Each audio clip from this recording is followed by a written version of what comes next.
اور فرقہ پرستی کے خلاف مہاراشٹر کے اندر سب سے بڑی آواز تھی.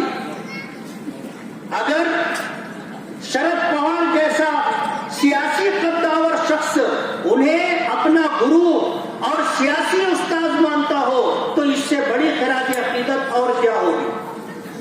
تفصیل کا موقع نہیں ہے، لیکن میں آپ سے یہ کہنا چاہوں گا کہ نہال صاحب نے جس انداز میں سیاست کی اس کا ایک ہلکا سا اشارہ میں دینا چاہوں گا کہ کبھی مذہب کی بنیاد پر سیاست نہیں کی، کبھی مسلک کی بنیاد پر سیاست نہیں کی، کبھی برادری کی بنیاد پر سیاست نہیں کی، کبھی مسلک پہ پھوٹ ڈالنے کا کام نہیں کیا، کبھی برادری کو بانٹنے کا کام نہیں کیا، اور کبھی بھی اس شہر کے اندر فرقہ پرستی کی بات نہیں کی. ہمیشہ فرقہ پرستی کے خلاف رہے، برادری واد کے خلاف رہے، مسلکی واد کے خلاف رہے. ان کی آواز کو ختم کرنے کے لیے ان پڑھ اور جاہل لوگوں کا سہارا لوگوں نے لیا تھا. آج ہم پر جو لوگ سیاسی طور پر مسلط ہیں، ابھی چند دنوں پہلے کا واقعہ ہے، نہال احمد صاحب کی بیٹی شان ہند، اگر اس نے کسی ایسی بات کا حوالہ دیا جو کارپوریشن کے جنرل بورڈ مہاسبھا میں منظور ہو چکی تھی، اس کا حوالہ دے کر گفتگو کی، مہاپور نے بے عزتی کی اور ایسے جملے کہے جو ان کے دل میں تھے. میں ایسا مانتا ہوں کہ اگر انسانیت ہوتی اور اخلاق کی بات ہوتی تو کبھی بھی ایسا کوئی جملہ کوئی شخص استعمال نہیں کر سکتا. اگر کوئی کارپوریٹر بن کر کے گیا ہے اور کارپوریشن کے جنرل بورڈ میٹنگ کے اندر اگر شہر کے مفاد میں، شہریان کے مفاد میں کوئی بات کہتا ہے تو وہ اسی لیے گیا ہے، یہ اس کی ذمہ داری ہے. اس کی آواز دبانے کے لیے اور اسے بے عزت کر کے خاموش کرنے کے لیے جو کچھ کیا گیا ہے، مالیگاؤں کی عوام اس کی دلی مذمت کرتی.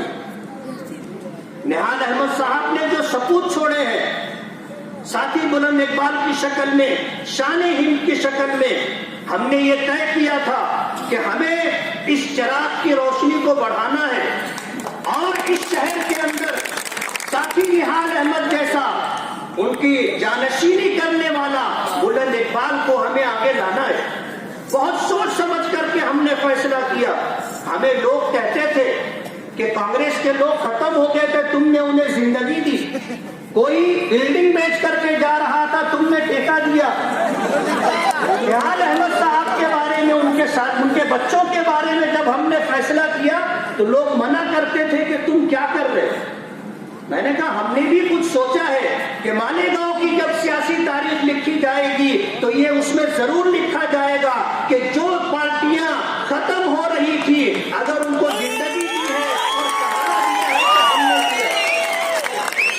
سیاست کو ہم نے کوئی روٹی روزی کا کمانے کا ذریعہ نہیں بنایا اور کبھی ایسا سوچا اور سمجھا بھی نہیں.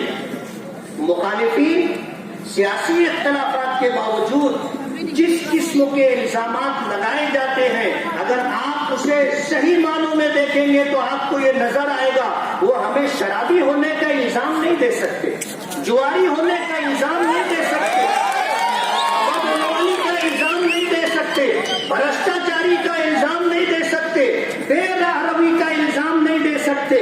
الزام دیتے ہیں تو یہ کہ پیسہ دیتے. اب ظاہر بات ہے جب کچھ رہا ہی نہیں تو کہیں گے کیا. ساتھی نہال احمد صاحب نے اس شہر کے لیے جس بے جگری کے ساتھ قیادت کی ہے اور اس شہر کو پورے مہاراشٹر کے اندر جو مقام عطا کرنے کا سوچا تھا اور جس طرح ان کی کارکردگی رہی ہے وہ تاریخ کا ایک حصہ ہے. کبھی اقتدار کے سامنے جھکے نہیں، کبھی اقتدار کے سامنے دبے نہیں اور کبھی ظالموں سے انہوں نے سودا نہیں کیا. ان کی تحریک کبھی ڈپارٹمنٹ کے ساتھ، سٹنگ کے ساتھ نہیں